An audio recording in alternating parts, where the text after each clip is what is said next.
Do your makeup using balloons po. Haha. Ano ba? Balloons lang pala eh. Go! Ay, mali. Hindi to. Go! Gagawin natin yan. Alam nyo, namimili na lang talaga ako ng gagawin kong challenge dahil grabe na yung mga nasa comment section ko. So, ayan, mag-base muna tayo. Ayan. Kasi in fairness, bongga siya. Alam nyo ate, natatakot na lang talaga ako. Kasi last time, di ba, paa ng manok, kinukomment na nila mga paa ng baboy, paa ng kambing. In fairness, maganda ang balloon na pang blend. Tour na tayo, mabilis ang makeup lang to guys. Ang tagal kong hindi naka-upload kasi na-busy ako sa thesis ko. Blend lang natin siya gamit tong dulo. Ano ba kayo? Madali lang, balloons lang pala eh. Hindi siya may chance ng ating ilo. Kasi tutuwa ako sa mga nagko-comment ha. Binibasican ko na lang talaga itong mga challenge nyo. Next naman itong ating cream blush. Di ba? Marami kayong nalalaman sa akin kung anong magandang pang-blend. Nakakasa ang aking makeup skill sa mga pinagre-request nyo na challenges na to ha. Lagyan natin siya dito sa may ilo. Kung ito ba naman balloon, ipapangkilay ko pa, di ba? Awa na lang talaga. Kasi hindi mawawala yan sa criteria ate. Kilay pa lang dapat lakado na. Magre-request kayo yung ganito guys. Yung posible talaga.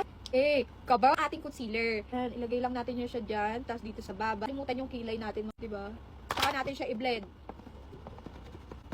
Sabi ko sa inyo, lahat ng imposible, gagawin kong posible. Pero sa kabila naman tayo. Di ba? Effective siya. Ayan i-blend mo lang siya ng ganyan. Di ba? Bugs, kabag! Mag-powder na tayo. Dito. Kaya natin itong balloon. Tapos, pwede siya. Magsasabing hindi ko kaya. Hala, te!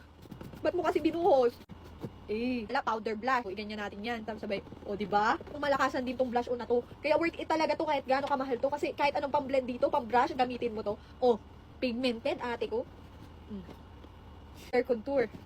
Yan. Bigla nakakatakot to. Sabi hindi ko kaya. Yan, pangting yan. I-blend natin yan. Huwag ka mag-alala. Diba? Pumantay! Pumantay! Diba? Ito pangapangahan. Nose line. Bugs. Kara tayo. Para puksaan ang labanan. Mamatahan na lang natin yan. Plakado na agad. Diba? Lagyan ko pa tong isa. Dalawa na sila. Bugs! Kabag! Malakasang lipstick. Sa may nipple niya. Yan, ilagay natin yan dyan. Diba? Plakado! In fairness ha, maganda din yung makeup ko sa balloon na to. Setting spray na natin to. Bugs! Tapos na natin, i-transition na natin to. Bugs! Sino may sabi dyan na wala akong hinaharap? Ayan, Teo, 3. Pero aminin nyo, maganda na naman yung makeup ko. Hindi ako papatali sa mga challenge nyo. Sabi, ang aurahan ng babaeng ito. Mga challenge pa kayo, gusto ko ipagawa sa akin, just comment down below. Huwag naman yung paa ng baboy, te. Manahimik tayo sa mga paa-paa, ha.